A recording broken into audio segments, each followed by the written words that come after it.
What are you guys drinking tonight? I have a vodka soda. Nice. That's a big one too. All right. Make it a double for the podcast.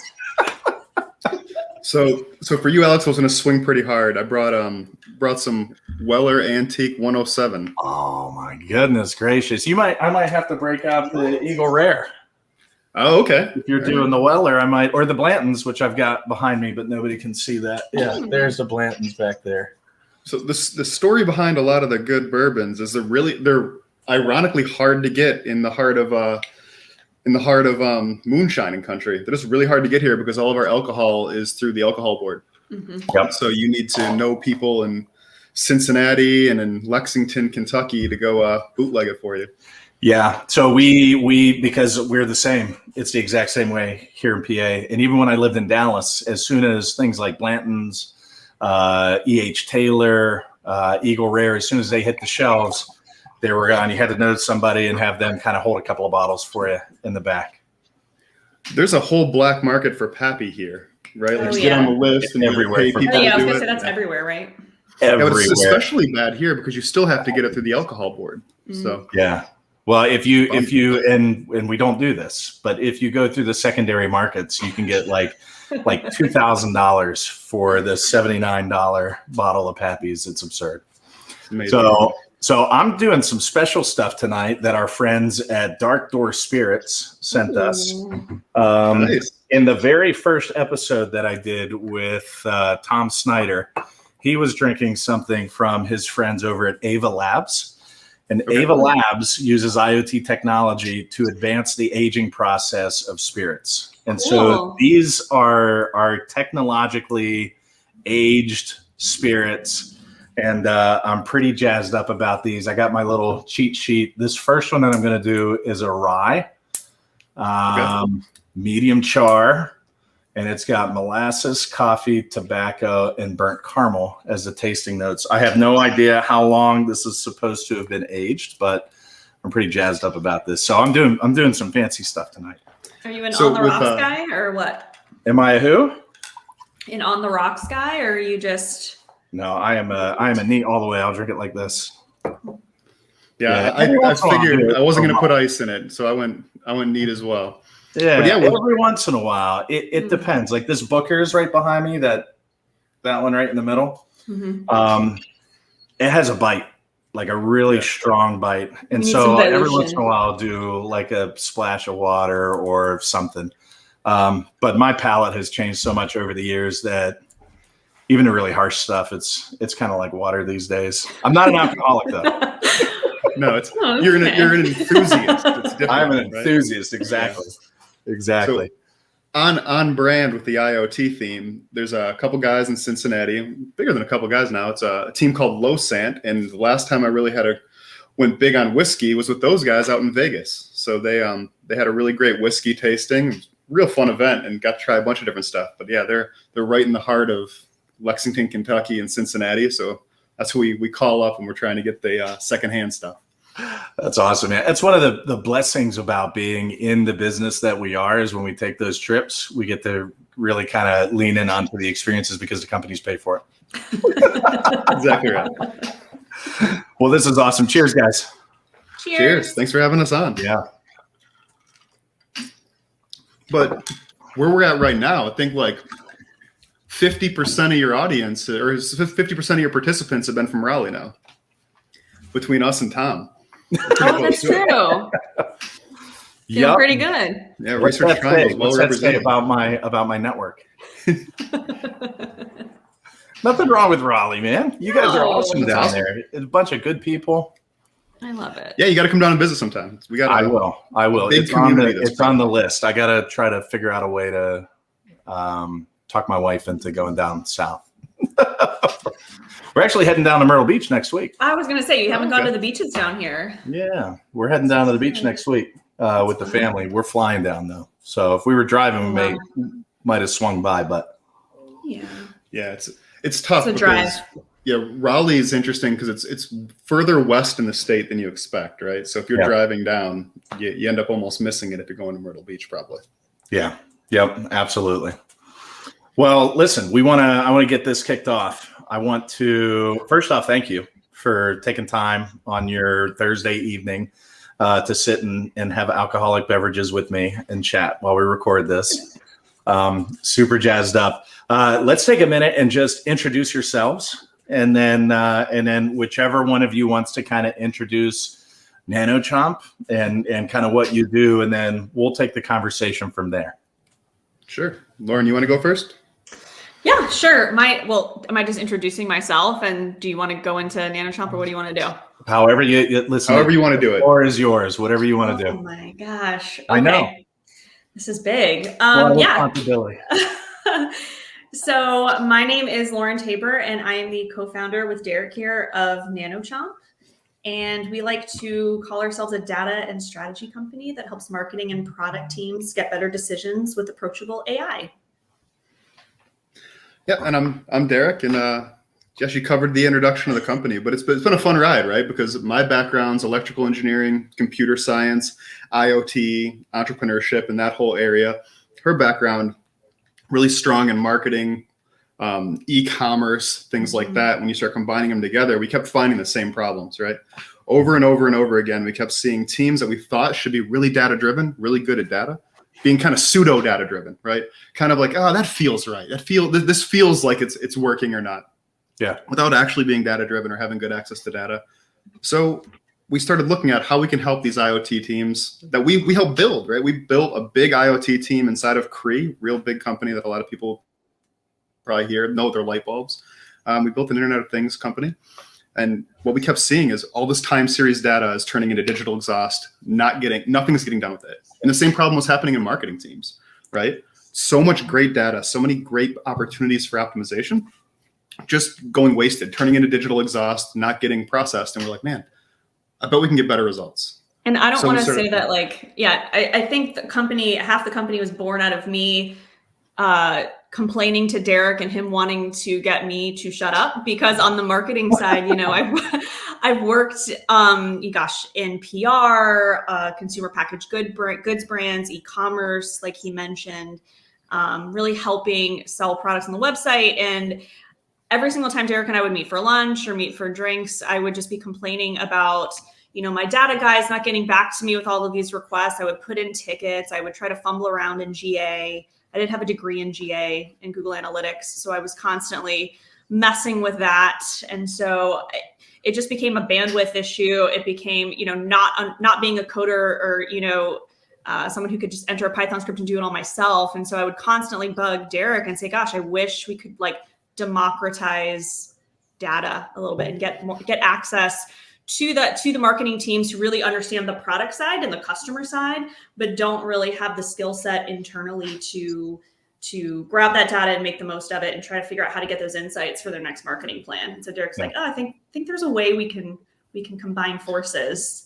Yeah, there's some white space here. I think we can. There really is, and it's a fascinating concept when you think about, especially if you're engineer heavy, right, and you're a technical individual, you really lose focus on what the data can do for you, right? You're so focused on what is the data, how do we get the data, where does the data come from, the devices, the sensors. You're focused on the thing, right? The technology, the hardware.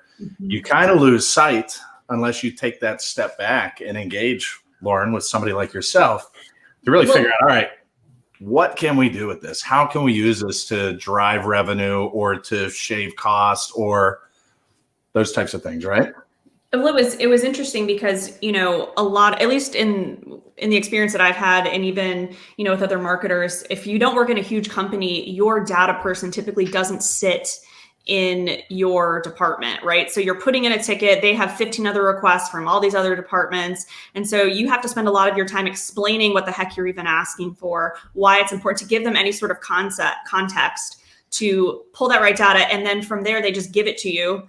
There's not a ton of insights or a ton of sense around it. It's just the numbers, right? So it's challenging to spend all of that time trying to build somebody up, coach somebody up to get you the information that you need. And even still, you don't have that marketing insight to really make it actionable. Yeah. The teams, like the data teams, they're not in the business unit. They're not living your problem. They're not living your customer's problem. Unless, you have some growth marketers that have that skill set that cross over. That's rare. It's pretty rare. Yeah. And we call it the shark attack paradox. I think you and I have talked about this, Alex, quite a bit. And it's like, without knowing the context, if you just looked at data, you would say to stop shark attacks, you stop selling ice cream. Perfect correlation, right? Right. But when you apply context to that, then you can really derive the insight. You can really see what that missing variable is.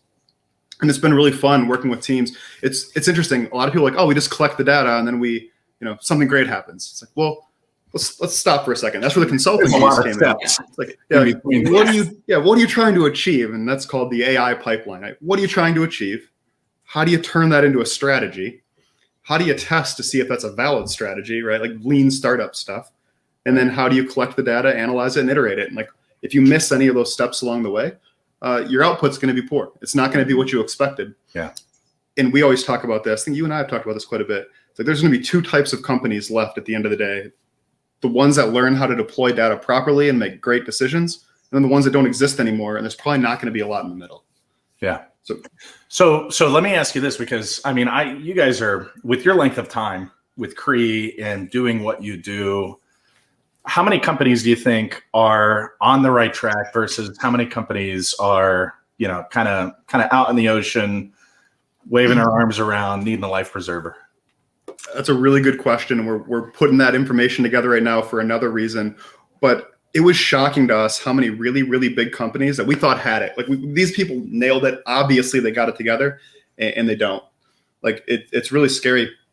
You see a handful of people that are just nailing it, just ripping the skin off the ball. The Googles of the world, Amazon, obviously, Walmart, and a lot of their acquisitions, just crushing it. A lot of logistics companies really, really crushing the data space because they have to. Right? Have to, yeah. Aircraft engine companies, so GE, Rolls-Royce, Pratt & Whitney, crushing it. And a lot of companies that are doing a lot of work in the industrial IoT space, moving in that direction hard. Everyone else, not so much. I think our biggest competitor in the space is the spreadsheet, right? And it's scary to see what people are doing with them.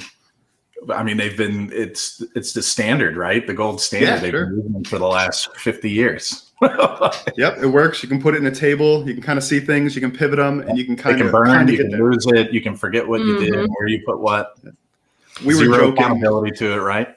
Yeah, right. We were joking. This guy that we used to know, I still know him. His name is John Perry. Really good guy. We were looking at the spreadsheet we had built over years and how many people had touched it and iterated it, and then we put a dollar value to what that spreadsheet was worth. Right. And it was like $500,000 spreadsheet for the amount of time, human hours that went into it.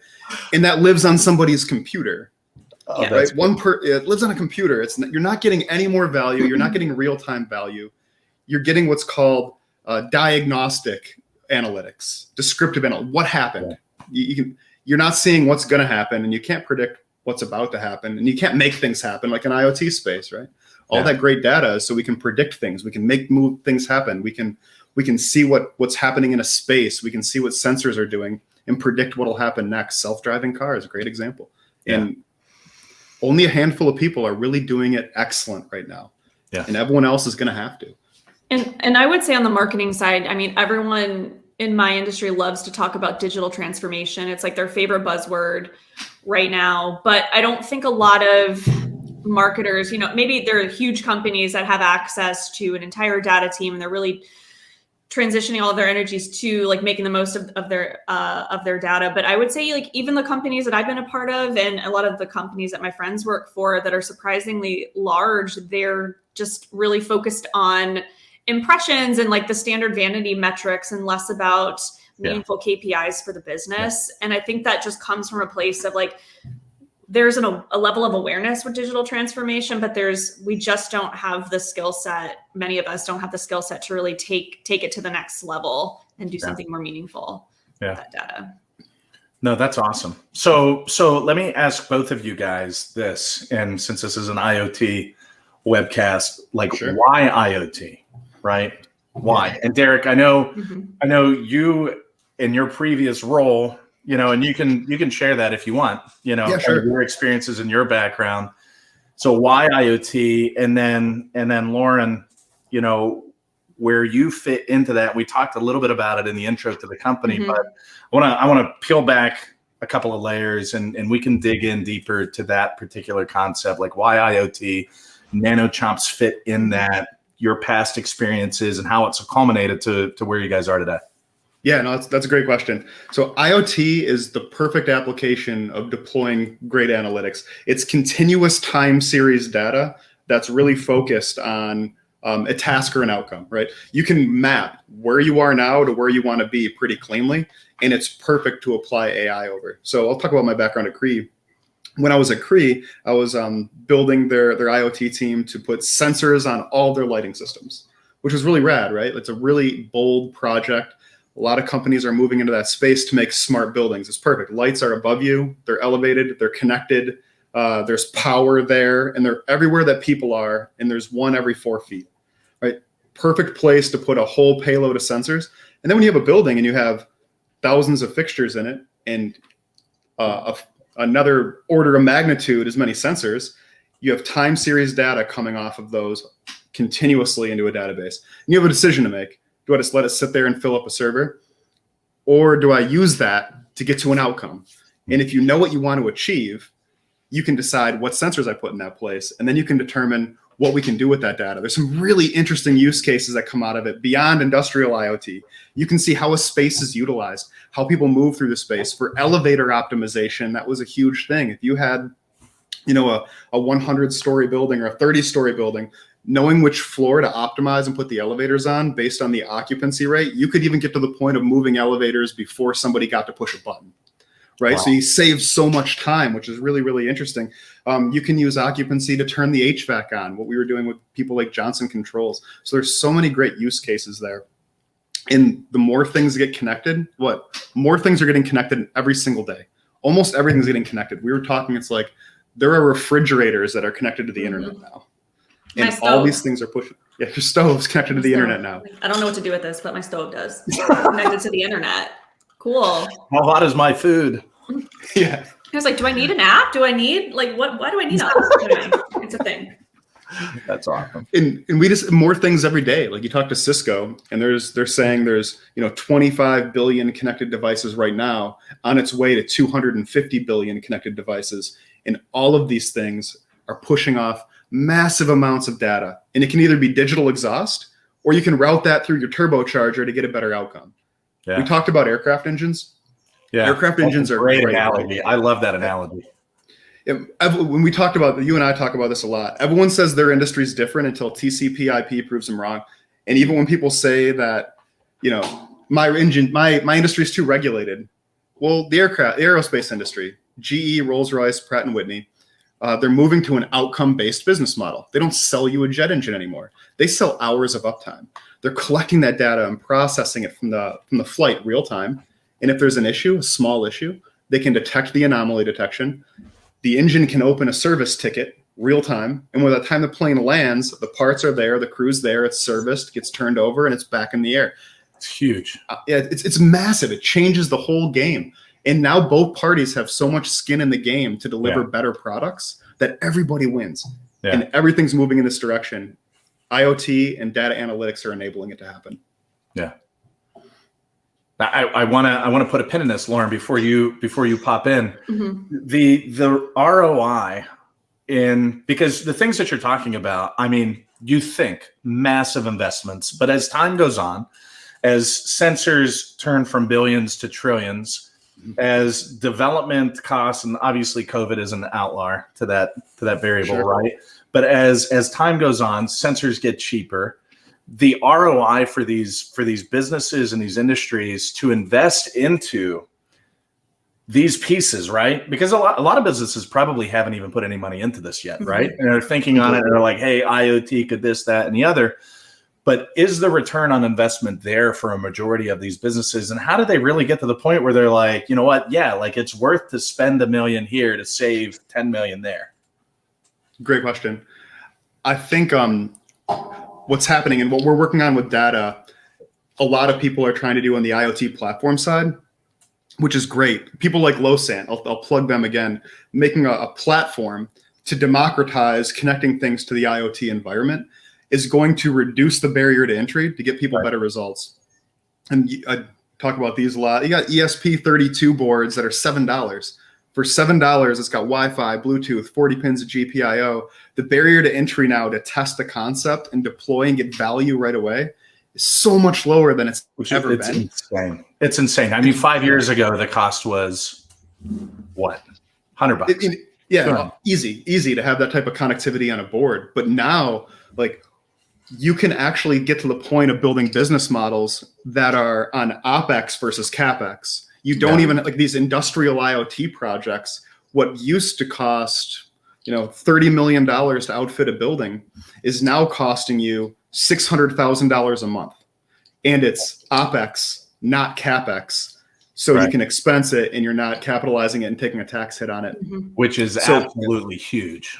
Massive. It lowers the barrier to entry quite a bit. Yeah. Like we've even joked about at some point they're going to start making, they might even have them now, digital mouse traps, literal mouse traps and rodent traps connected to the IoT, because in food processing plants, you have people whose entire job is to walk around and check rodent traps and do a clipboard. Hook it to LoRa and it snaps shut, then send the signal. It's continuously monitoring then. Wow. That's crazy. All right. Thank you for that. Lauren. Why IoT? Why? Well, I think it's been eye-opening for me. I've worked on the marketing side for Cree for a long time, and I had to work with these IoT nerds. So I learned quite a bit. A lot of what they said went over my head. But what I love about what we're able to offer is, to your point, like, there's so many companies who haven't even taken advantage of the opportunity, right? They haven't even gotten in the game because I think it can be really overwhelming. And I think it can, if you don't know where to start, a lot of times it's just paralysis, right? You just don't do anything. And so Derek likes to talk about his chocolate chip cookie model, right? So we can offer you the recipe, everything you need to do it on your own. We can get you the dough, give you all of the ingredients, package it up, and you can deploy it, or we can just give you the freaking cookie and do it yourself, right? So it's like, we can help you at all parts of the process. So for teams that really don't have the internal skill set to do it, we can be there to help, right? And so I think that's super interesting when the opportunity is so huge. And to your point, as the barrier to entry is lower, it doesn't make it, it still doesn't make it easier for people to jump in if they don't know how to get started. Right. And I think we see that in all aspects, even with TrueFit in the software industry, in dealing with an industry that may not be technologically literate, right? Yeah. They see the ones and zeros, and it's like reading a completely different language. Like it's, and that's where, Lauren, you and your ability to market and the ability to simplify and package things in a nice, neat way and say, hey, listen, like, yes, it's very technical on the back end, but this is what you're going to get. This is the return on investment. This is why, like, is hugely important, I think, as we move forward. I think it's just describing the benefits, because once you start explaining the technical side of things to people who are non-technical, it's glazed, right? They're like, I don't know. They're like writing down words to Google later because they don't know what's going on. They're like, that's weird. And then that, again, doesn't get you to start, right? Yeah. So it's really explaining the value. And so that's what I've been doing like the last 11 years. Is just working with people who are super smart, like you and Derek, and trying to distill it down for people who aren't there yet.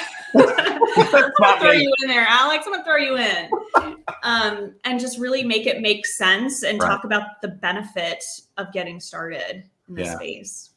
No, that's awesome. She missed a great opportunity to quote the Cheshire Cat, and we try to do that. It's like, if you don't know where you're going, any direction will get you there, right? Right. So you really, when we see it, it's like helping people get to that direction has been a huge piece of it. And what we stumbled upon, we're talking with a company in California, a really great team. And what we stumbled on is, when we were talking together, it's really like, you need awareness. And once you have awareness, you can start taking action. And then, or you can get access to the right tools, then you can take action. But if those two first keys aren't unlocked, you'll never be able to take action, right? If you don't know what's possible and you don't know what you want to achieve, and then you don't have access to the right tools and skill set, you'll never be able to make it actionable to deploy it. Yeah. So a big piece of what we've been doing, even some of our content is like littered with rap lyrics, because that's just our personality. Oh, but it's like pitch deck. It's amazing. Because it's every time you see an IoT pitch deck, or you see something that's data driven, they do anything they can to cram the word neural network. And that doesn't mean anything to somebody who doesn't know what a recurrent neural network is, right? Like, right. how do you take these analogies and distill it down so someone can take that piece of information, make it really accessible to them, and then they can mentally apply it to their problem? That's going to help them adapt and deploy and have action on their problems. And to your point, like, that's going to continue to drive the cost down, drive the barrier to entry down, and we're all going to get better results because of it. Yeah.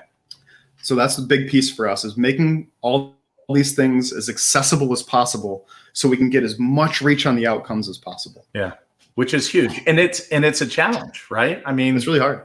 It's not easy to do. You're talking about literal titans in industry, right? Mm-hmm. People that have spent 20, 30, 40, 50 years in industry doing things on spreadsheet that are not just illiterate when it comes to technology, but are advocates against technology. Yeah. Having to walk them through, like, listen, you it's adapt or die. Yeah. Like, you have to change and get with the times or close the doors forever. Yeah. You opened up a really great point. It's a perfect segue. I think a lot of people see AI and these robot overlords and all the IoT data collectors as it's coming. Exactly. It's either spying on them or it's going to replace them. Right. Like, those are the two camps you get. But then there's a small faction of, like, nerds like us who are like, no, you're looking at it wrong. All these tools allow you to do more things that are uniquely human. Yeah. Right. Like, all these relationships you get to build, you get to do more of that. And then all the looking at a spreadsheet and creating a pivot table and then analyzing data and analytics, the robot can do that faster than you. You still get to be there to determine, is this a shark attack paradox, or is this real? Is this something industry specific? So you get to be the person to build the story off of it, but they do the heavy lifting. And we've been talking about, we try to make as many analogies as possible. It's like, people in this industry, in the IoT space right now, even with their data and analytics, they're picking corn one at a time and putting it in a bag. And the people that are winning have a combine harvester right next to them. Yeah. So you got to give them access to those tools, or it's going to be problematic. And it's not replacing these people. It's not scary. It's not, well, some people can be spying on you, but you have to be benevolent. But it's getting there. It's getting there. I think and Derek loves to talk about, like, the history of technology, but I think with every, like, major development, you get people who are skeptics and you get people who are scared of jumping in and who are resistant, right? I'm sure with the horse and buggy, people didn't like the locomotive. They were scared, right? It's like, but it is either an adapt or die moment. And the things that are differentiators for your business are eventually going to become table stakes opportunities. So are you going to jump on while you can make it, a huge differentiator, or are you going to just wait around and get trampled? Yeah. Man, that's crazy. We say, like, these people are going to go the way of the dinosaurs and not the cool ones, like not the T-Rex Velociraptor ones, right? But so what's the most exciting thing for you with the IoT movement right now, Alex? Like, you're super involved in the community, and we want to see what's your favorite thing right now. What's most exciting for you? I think what really excites me is just the sheer value, and really, like to Lauren's point earlier, like, being able to tell the stories around that value, because IoT and the connected sensors, literally in every aspect of our lives, like, it's cumbersome, it's overwhelming, but there are some things that are, like, really, really freaking cool. I think for me, like, the next generation of wearable tech. And some of the things, like our partners at Assist, which is another group there they're at North Carolina State, right? Close to you guys. Oh, really? Right up the street. Right up the street. Yeah. They're working on, like, research and development groups within several universities, like Notre Dame, Michigan State, Penn State, NC State, University of Virginia, and there's a couple of others that are in there. And so they have these two sides to the coin. They've got the research and development group that is testing the new, and it's ultra low energy usage and then energy harvesting technologies. So think like just the motion of your arm throughout the day is charging your device, or the heat from your arm, from your skin is recharging your device. So not having to take your Apple Watch off every day and every night and charge it, or be in the middle of the day and have it die. Like those types of things are fascinating to me. And then the level of information that they're going to be able to pull from that. And they're looking at sweat patches, connected sweat patches that are actually going to be able to analyze your sweat in real time. Like, it's like crazy stuff. Like, I know it's like kind of weird, but like there's a lot of information in sweat that can tell you kind of where your body is at any period of the day. It's fascinating to me, like that next generation, like where the technology is going, the way that the sensors are getting smaller and smaller and smaller. Like that's the type of stuff that really, really fascinates me. I'll flip the question on its head. Like, what about you guys? Lauren, you want to go first? Or do you want me to take a swing at it? Take a swing. You're like, She's going to take a swig. You take a swing. Yes, exactly. So I think you nailed a lot of it. I think the business models, the change in business models are most exciting for me. And the accessibility to technology is becoming really exciting, right? Mm-hmm. At no point in our history has it been easier to deploy a solution, rapidly test it, get data off it, determine if it's working, and then iterate on it. Like at no point in history, if you have a 3D printer or access to one and a single board computer, there's almost nothing you can't test and achieve right now. In the miniaturization of sensors, the increase in compute power and the reduce in cost, it's fascinating. Like all the things we thought that were going to be science fiction are now becoming reality at a rapid rate. We do a thought exercise. Guy we used to know used to do this, and it was like, how far back in time do you have to go to blow someone's mind? Like if you could jump in a time machine, go back, how many years would you have to go back, and what would you bring to just melt somebody's brain? And it's like, well, that's interesting. So you think about now, you take some of the new IoT sensors and maybe the newest iPhone and bring it back to the day before the iPhone launched. And the compute power, the edge level compute power is more powerful than a MacBook Pro at the time. Insane. Like people wouldn't be able to process that was actually a thing. And that's like full feature films on a phone back then. Exactly. Yeah. Mm-hmm. It's mind blowing. Oh, you're gonna have a 4K streaming device that's connected to internet that's faster than anything you've ever seen and has the compute power to process machine learning algorithms just sitting in your pocket, and it's got all the world's knowledge in it. And we get pissed whenever we get that little spinny wheel. Whenever we click on something, it's like, why is this loaded? Yeah. But so that brings you back to what? 2009-ish, 2008. And then it's like, then how far back do you got to go? And then how far back do you got to go? It's logarithmic, right? So it gets further and further. So it's just, you look at the compression of time versus how the technology changes. And then you think somebody born at the end of the Civil War would have seen the moon landing. But they lived a long time, right? Yeah. Like, so that then you look at someone born in 1900 would have seen the first flight, would have seen automobiles, would have seen 50% of the vehicles, or I'm sorry, you'd have seen 50% of the houses get electricity, which is crazy. You would have seen the moon landing. You would have seen the internet, right? Like all in one lifetime. It's amazing. And then we look at what IoT is doing and how much it's changing the world. Everything's getting sensors on it. Like it's fascinating. There are bottle tops for bottles at bars now that have sensors in them to automatically reorder. Yep. And then forecast real time how much you're consuming that bottle of Weller, so I know what my rate of reordering is using AI. It's fascinating. Everything's getting optimized. I talked to a guy. Maybe we talked to the same guy. I talked to a guy a few months ago that was doing something like that out of Nashville. Is it a company called Nectar? Yep. Guys, the same like through Lunch Club. Do you guys both meet him through there? I met him through Lunch Club. Yeah. Guys, same story. Yeah, that's awesome. I gotta give him a shout out. Funny. Their stuff's awesome. Like what they're doing is amazing. It's absolutely incredible. And they're looking at a secondary market besides beverages too. That I don't know if it's public yet, so I don't want to say it. But it's really going to be fascinating what they're moving into. Let's talk about it, but not talk about it at all. Don't say it. Like, I know something. I'm in the cool kids club. Yeah, we get it. You have secrets. Derek. Okay. Sit in the corner. I think on the marketing side, Derek and I always talk about this. It's like there are two types of marketers out there. Some who have people who do things for them. It's like, oh, I just have like my data person do this. I don't need to get dirty and get all the information myself. And then there are some people like, I come from the cloth where it's like, I want all of the information. I want all of that access so I can make better decisions. And I think that's what's really exciting for me. It's like just having the ability to sort of do things myself and not rely on other people, and all of the access that I couldn't have gotten before through like all of the data collection for things that I never thought I would have access to. It's just It's just huge. It makes you a better marketer. It makes you smarter. Why wouldn't you want that? It's like, why would you want to take advantage of it? And you can deliver better products to the end customer and give them a better It outcome. all trickles down. Yeah, man, that's so wild. The whole thing just blows my mind. It really does. I mean, the fact that I'm even in technology, honestly, for me, blows my mind because where did you think you would be?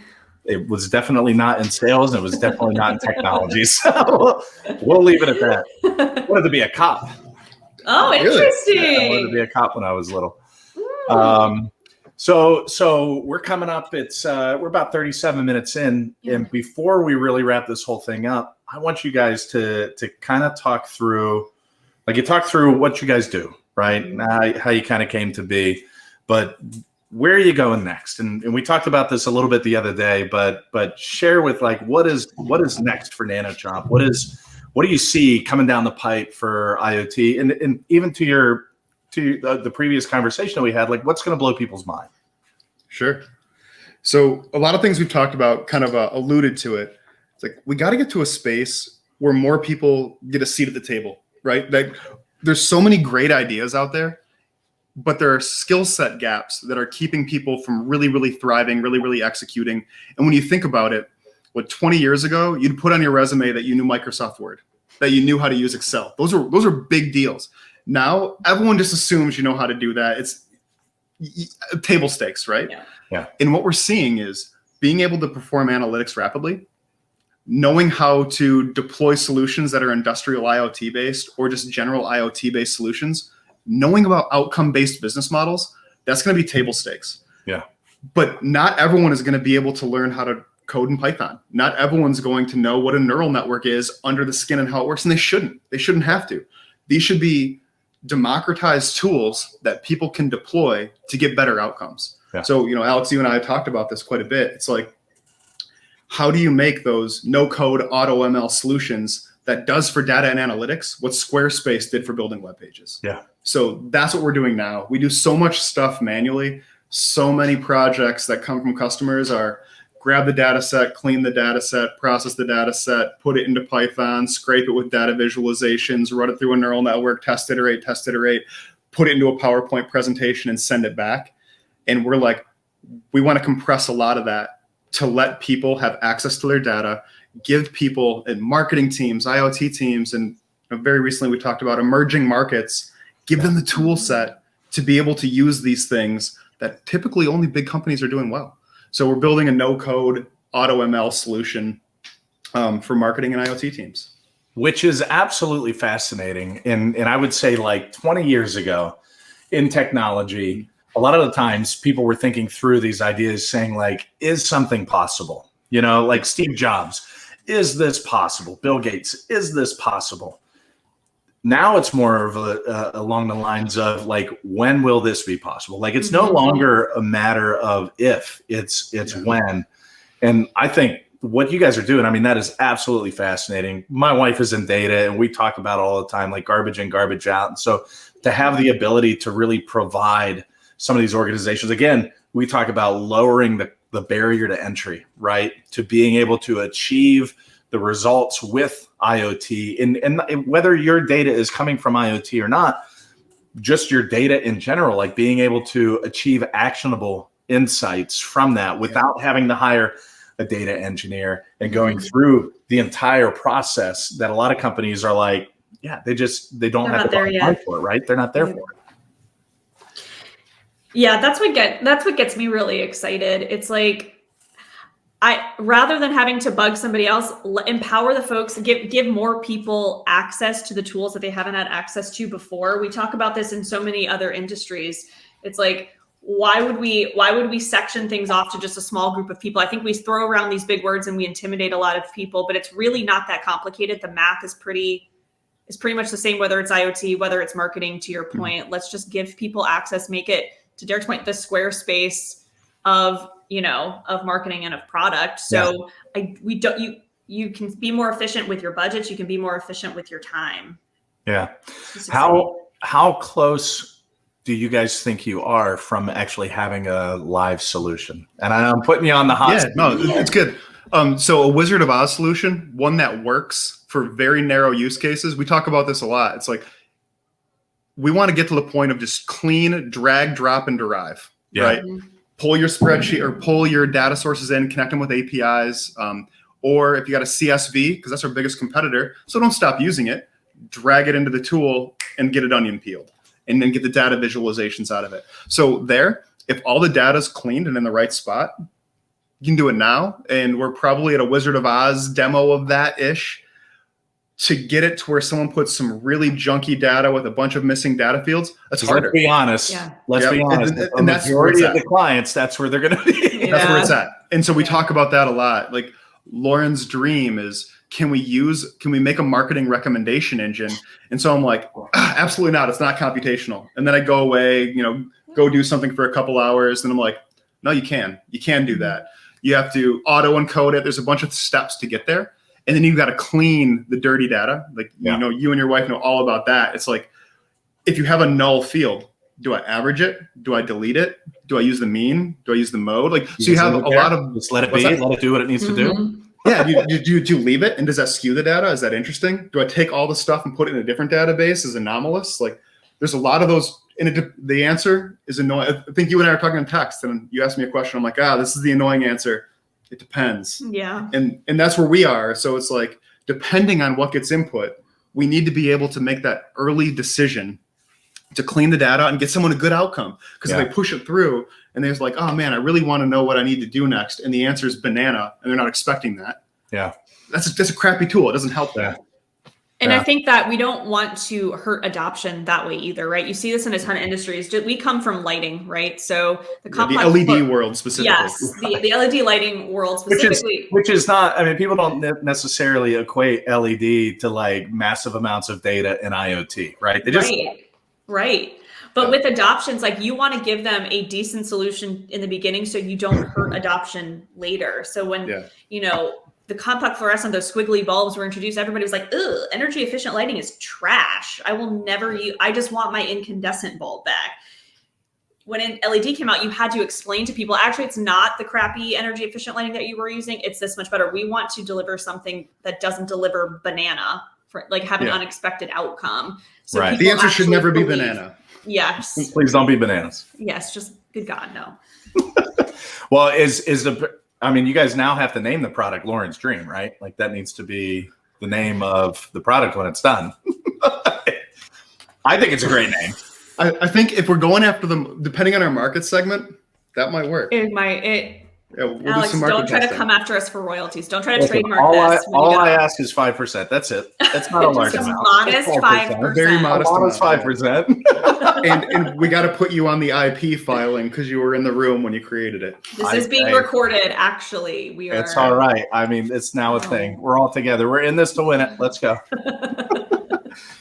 Well, awesome, man. Guys, thank you so much. I really appreciate the time. I enjoy you guys. I mean, your personalities, like what you guys are trying to accomplish. I think it's absolutely fascinating. I think that you are, we talk about stories a lot, but you are in the right place, doing the right things at the right time. And I hope that it yields massive results for you guys. One thing before we go and wrap this whole thing up, and I ask everybody that participates, how can I help? How can we help push you guys and what you're doing forward? What are the types of introductions, the types of people? What are the types of things that you're looking for to kind of move that needle forward? I think for us right now, it's just feedback on what we're saying. What do you think about what we're putting out there? What would you want to see in a tool like this? What would you want access to? What kind of data would make your life easier? Derek, did I miss what anything? are the most important use cases for each market segment? And we've tested them quite a bit. So we've got we've got a gauge, a baseline of it, but the broader the audience that can say, if you could do this, that'd be dope. Like the more data we have there, or you're missing the mark, no one's going to use that. That kind of information and feedback helps us, get to the point of feedback, iterate, and then get a solution in front of somebody that they can test and hopefully give them the outcomes they need, the outcomes they want to be able to succeed. So that's where we're really at. Only thing we really need right now is great feedback and more FaceTime with you, man. Like come down to Raleigh, we'll go hang out. I'm really excited about it. Let's do it. We'll pencil it in. We'll figure something out. All right. It's been great. Lauren, Derek, thank you guys so much. I appreciate it. And we'll talk to you both very, very soon. Okay. Thanks, you Alex. so much.